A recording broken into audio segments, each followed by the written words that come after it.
इसके बारे में मैं आप लोगों को एक इंटरेस्टिंग बात बताता चलूं कि ये जो वाटर पार्क है जो कि लुसेल सिटी में है, ये वाटर पार्क मिडिल ईस्ट में। दोस्तों इस वीडियो में कतर के बारे में कुछ लेटेस्ट अपडेट आप लोगों के साथ में शेयर करने वाला हूं, तो वीडियो को लास्ट तक जरूर देखें। चलिए आज की वीडियो हम कंटिन्यू करते हैं। दोस्तों यहाँ पर आप लोगों को एक वीडियो नजर आ रही होगी।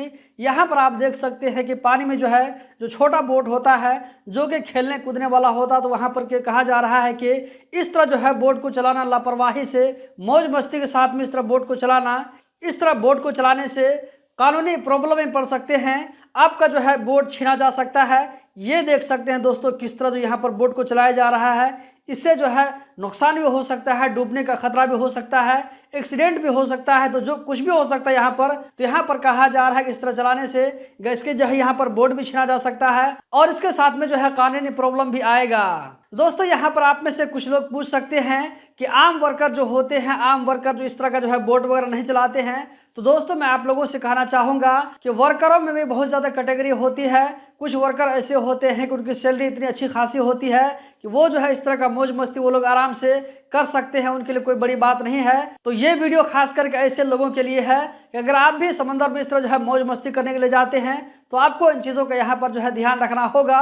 इसी तरह समंदर में जो है कोई जगह ऐसी होती है जहाँ पर आप लोगों को जो है वहाँ पर लिखा रहेगा कि नो एंट्री, आइए कि इस एरिया में जो आप बोट को नहीं चला सकते हैं। तो ऐसे ये देख सकते हैं दोस्तों, आप लोग यहाँ पर आइकन नजर आ रहा होगा, तो इस तरह जो यहाँ पर जहाँ पर आइकन लगा होगा तो वहाँ पर आप लोगों को बोट नहीं चलाना है ताकि आपके साथ में कोई दिक्कत और प्रॉब्लम न हो। दोस्तों आज का जो अगला अपडेट है ये है एक वाटर पार्क के बारे में जिसका नाम यहाँ पर आप देख सकते हैं, मेरियल वाटर पार्क। इसका जो है लोकेशन है किते फान आइसलैंड नॉर्थ। दोस्तों इसके बारे में मैं आप लोगों को एक इंटरेस्टिंग बात बताता चलूं कि ये जो वाटर पार्क है जो कि लुसेल सिटी में है, ये वाटर पार्क मिडिल ईस्ट में सबसे बड़े वाटर पार्कों में से एक वाटर पार्क है। इसके बारे में जो है यहाँ पर नया अपडेट ये आया है कि ये पार्क जो है ओपन हो गया है आम लोगों के लिए। इसकी जो टाइमिंग दी गई है वो सुबह 10 बजे से लेकर के शाम 5 बजे तक, और लेकिन इसका जो है चार्ज दोस्तों बहुत ज़्यादा है। इतना चार्ज है कि आप में से अक्सर लोग मेरे ख्याल से इसमें यहाँ पर नहीं जा सकते हैं।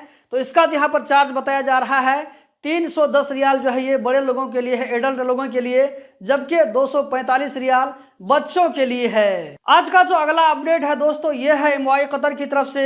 एमवाई कतर की तरफ से जो है ट्विटर के जरिए इस तरह का पोस्ट कभी कभी दे करके आम लोगों को वहां पर याद दहानी की जाती रहती है कि अगर आप लोगों की जो है आपके मोबाइल में अननोन कॉल आता है या ये कि अननोन मैसेज आता है या ईमेल आता है, तो यहाँ पर कहा जा रहा है कि ऐसी चीज़ों की तरफ ध्यान नहीं देने के लिए, अगर ऐसी चीज़ों का आप जो है रिप्लाई करते उसका जवाब देते हैं तो आपके साथ में यहाँ पर धोखेबाजी हो सकती है, आपके साथ में ऑनलाइन ठगी वाला मामला हो सकता है, फ्रॉड का केस हो सकता है। आज का जो अगला अपडेट है ये भी एमवाई कतर की तरफ से है।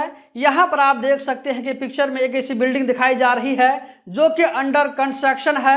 तो यहाँ पर कहा जा रहा है एमवाई कतर की तरफ से ऐसी बिल्डिंग जो कि अंडर कंस्ट्रक्शन हो, जो बिल्डिंग अभी बन रही हो, कंप्लीट नहीं हुई हो, तो वहाँ पर कहा जा रहा है कि ऐसी जगहों पर सीसीटीवी लगा करके रखें ताकि वहां से जो है कोई सामान चोरी न होने पाए। दोस्तों आज नवंबर की 30 तारीख है, यानी कि इस महीना का जो है लास्ट दिन है आज। कल से दिसंबर चालू हो जाएगा, तो आज से लेकर के 42 दिन के बाद आप लोग जो है कतर में फुटबॉल का एशिया कप देखने वाले हैं। तो पहला मैच कतर और लेबनान के बीच में होगा। तो यहाँ पर कहा जा रहा है कि इस लिंक के जरिए आप टिकट का परचेज कर सकते हैं अगर आप भी एएफसी एशिया कप के मैचेस को देखने के लिए इंटरेस्टेड हैं। तो दोस्तों आज का जो अगला अपडेट है ये है उन मदद के बारे में जो कि कतर ने जो है फिलिस्तीन वालों को दिया है। तो यहाँ पर कहा जा रहा है कि कतर की तरफ से टोटल जो है 27 फ्लाइट के जरिए फिलिस्तीन को मदद भेजी गई है। यहाँ पर आप देख सकते हैं कि 5 एम्बुलेंस गाड़ी है, जबकि यहाँ पर 910 टन जो है सामान भेजा गया है। ऐसा सामान जिसमें जो है खाने पीने का सामान, मेडिसिन का, इसी तरह वहाँ पर जो आरजी घर बनाया जाता है जो कि रोजमर्रा जिंदगी में आम लोगों को जरूरत पड़ती है, तो ये सारा सामान भेजा गया है। इसी के साथ साथ कतर गवर्नमेंट की तरफ से फिलिस्तीन वालों के लिए एक फील्ड हॉस्पिटल भी भेजा गया है। दोस्तों आज का जो लास्ट अपडेट है इस अपडेट को आप में से जो लोग ड्राइवर का काम करते हैं तो ऐसे लोग ज़रूर ध्यान से सुने। यहाँ पर कहा जा रहा है कि अलवक्रा में जो हॉस्पिटल रोड है वो हॉस्पिटल रोड जुमा यानी कि कल 1 दिसंबर से लेकर के 3 दिसंबर तक के लिए इसको टेम्पोररी बंद किया जा रहा है। अभी मैं आप लोगों को इस मैप को और भी जूम करके दिखाने वाला हूं ताकि आप लोगों को और भी अच्छी तरीके से बात समझ में आ सके। दोस्तों यहाँ पर आप लोगों को और भी क्लियर नजर आ रहा होगा। यहाँ पर आप देख सकते हैं जो आप लोगों को यहाँ पर इतना रेड मार्क करके दिखाया जा रहा है, ये हॉस्पिटल रोड है अलवक्रा में। यहाँ पर आप देख सकते हैं ये जो है जनूब राउंडाबाउट है। यहाँ से अगर आप जो है शमाल की तरफ जाएंगे जो कि अलवक्रा में हॉस्पिटल रोड है, तो यहाँ से कहा जा रहा है कि अगर शमाल की तरफ आप जाते हैं तो इस रोड को जो है 1 दिसंबर से लेकर के 3 दिसंबर तक के लिए कुछ मेंटेनेंस काम की वजह से इसको बंद कर दिया गया है। जबकि शमाल की तरफ से जुनूब की तरफ जो रास्ता है वो रास्ता ओपन है, लेकिन जुनूब की तरफ से जो शमाल की तरफ जो रास्ता जाएगा वो 2 दिनों तक के लिए बंद है। तो दोस्तों यही थी आज की वीडियो, उम्मीद करता हूँ जरूर पसंद आई होगी। हम मिलते हैं जल्द ही किसी नई वीडियो में। इस वीडियो को लाइक करके आगे जरूर शेयर करें। वीडियो देखने का बहुत बहुत शुक्रिया।